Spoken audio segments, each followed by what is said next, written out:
to, I'm gonna get 2.5 years in prison. So. Yo, how many years in prison? 2.5. Oh wow! Yeah. I thought I thought the police don't even really be bothering you guys in the streets like that. So I didn't even. No, it's bad. They're that's my street brother. they harass us so bad. Like last night, we couldn't even. Are you stop. homeless still? Huh? He's out here. Yeah. Oh, okay.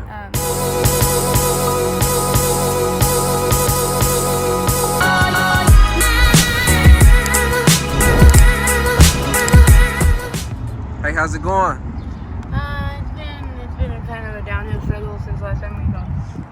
Let's start over. So for the people that didn't see your part one, what's your name? Amanda. Amanda. How old are you, Amanda? 32. 32.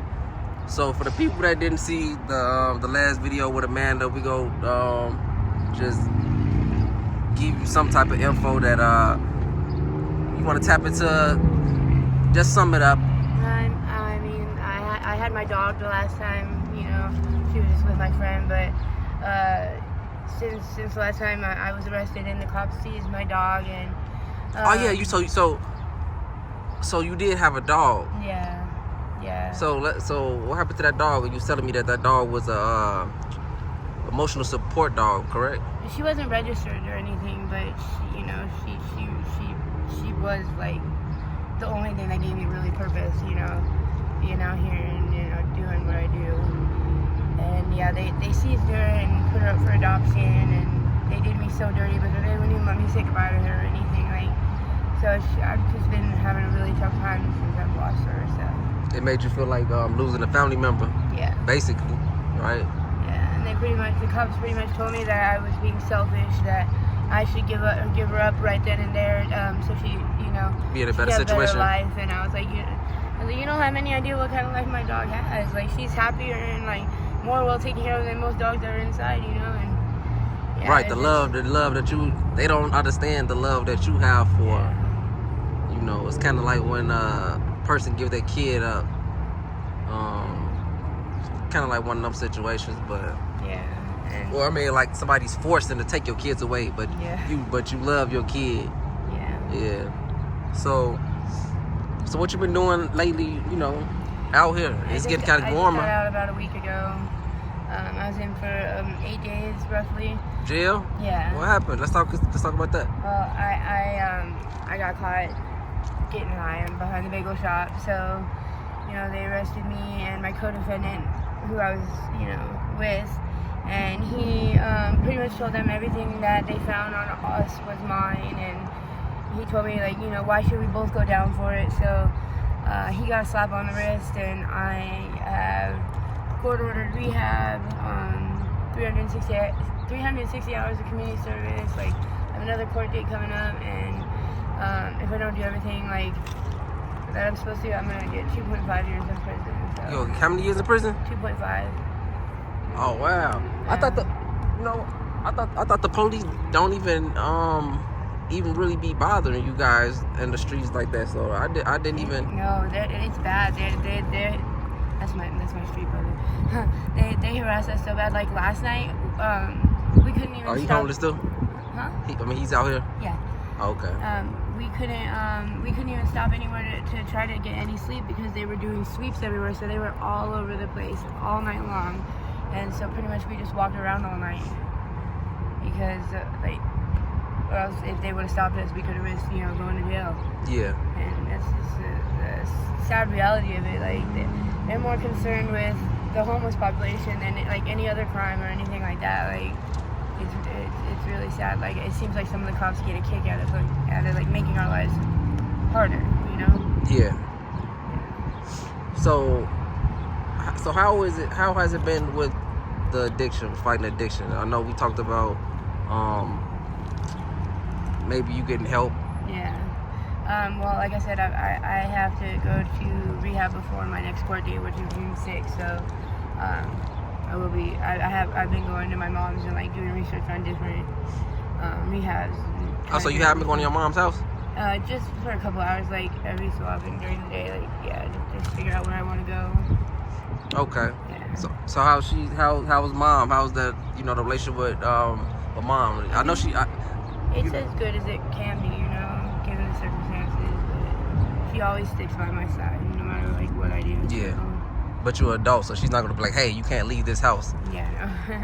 No, she actually, when I relapsed, she kicked me. We had a place together. She kicked me out. So she was like, you need to leave this house, you know. So Yeah. yeah.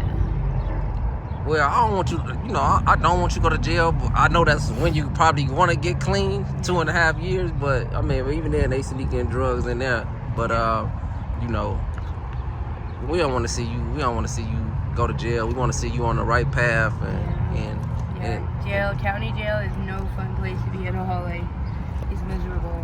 How many times have you been to jail? Too many times to count. Too many times to count. Yeah. I'm gonna tell you something though. Now I understand when people say,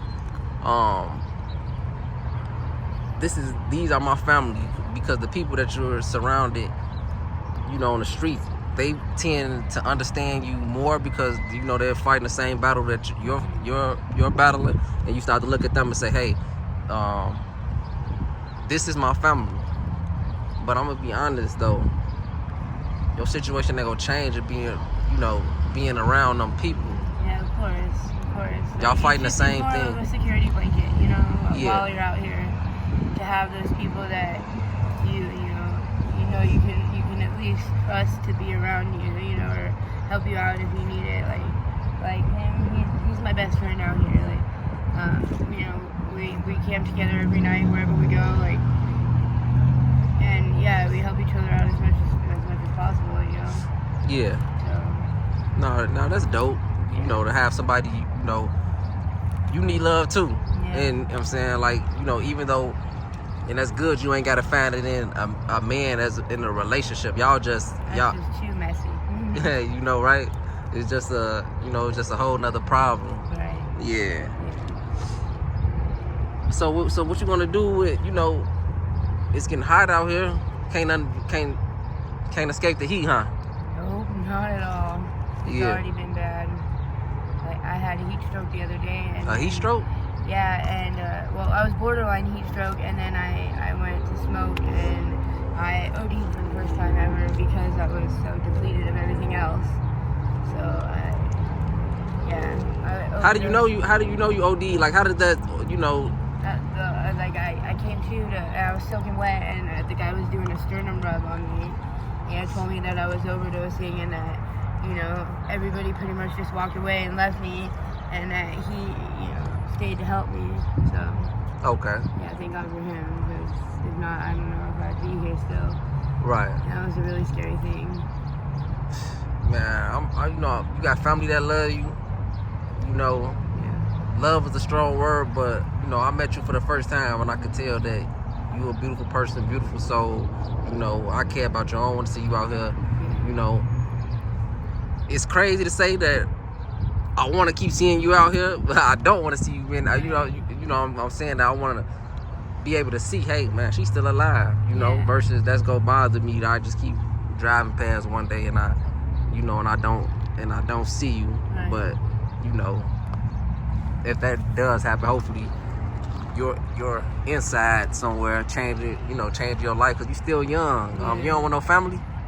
That ain't something you even think about right now. Like, I can't have kids. Like, that's just not something that my body will allow me to do. But I've come to terms with that, you know. So that's why, like, my dog was my kid, and that's why it hit so hard that when they took her, like, I'm like, you know, I really just lost my kid, you know. yeah, Yeah, it's been a struggle. it's been a struggle. Yeah. Yeah, I be seeing you out here, you know, because you out here like every day, right? Well, sometimes when I drive past in the morning, I don't see you on, you know. So you sleeping outside as well? Yeah, just wherever I can, or, you know, if I can. If not, I'm just like wandering around all night, trying to avoid the cops, and, you know. The cops mess you out like that? They do. It's really bad. That's Like I said, like some of them make it their hobby. Really, like it's really sad. Like, or like, you know, like the stores. Like, I can only go into the Fry's right here at nighttime because the night crew loves me. But during the day, I went in to get some milk, And a cop came up to me and was like, security said that you've been asked to leave the store before. Is that true? And I was like, no, it's not. And they followed me around the store where I got the last like 2 things I needed, watched me pay, walked me out, and then told me I wasn't allowed to come back. I was like, so I'm not allowed to come back for not stealing anything? And yeah, every time I try to go through in there during the day, they stop me. Like, man, that's a terrible feeling. It's Make you feel like you can't even do right because you know. Because I know better to keep my name clean in the stores around here, so I can go in there and use the bathroom or get groceries when I need to, you know, like. And the QT right here too, they're the worst with it. Like, anybody who's homeless, like they'll profile you and make you feel like the biggest like piece of shit ever, you know, like. Yeah. And it's sad. Like I got banned from there because me and my brother were in the parking lot. He was holding my dog and I had just come out of the store and we were talking about where we're gonna go next. And I guess somebody that we don't even associate with really had stolen something, come out and walked up to us. We didn't even acknowledge him really. And then the management came out and was like, you guys are all banned. And I was like, what? Like, we didn't even do anything. Like, we don't even really associate. And yeah, every time I go in there, and the certain manager and the security guards there, they're so horrible about it. Like, and I was like, you guys know you're doing really foul. Like, all I'm trying to do is get water. It's hot out. Yeah. The security guard like clapped his hands behind me the other day. Oh, like, no, you know that's you're great. not allowed to be in. I'm like, that's so disrespectful, man. I'm just trying to get water. Like, I've never done anything wrong here. Like, it's horrible the way that we get treated sometimes. But then on the other hand, like, we do have some people that like really do genuinely care and like come out here and like bring us food and like, you know, make sure. Yeah, that's what I'm gonna start doing. That's what I'm about to start doing. Bringing pieces and I'm finna start doing a lot of stuff like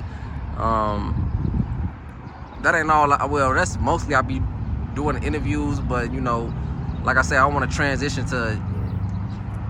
I'm finna like start setting up tables with food and all that, cause it's really, you know, I don't really want it to be. Well, if y'all ain't seen the last video, I did bless her with some gifts and stuff, like, you know, I like to make people feel good and want to see people, you know, get off the streets. But man, I thank you for your time, and we ain't gonna, you know, we'll stop right here, and y'all give me 100 likes, and we'll do a part 3, you know, in a couple of weeks. We'll catch Amanda, and man, like I say, make sure y'all please like, comment, subscribe to the channel. Thank you.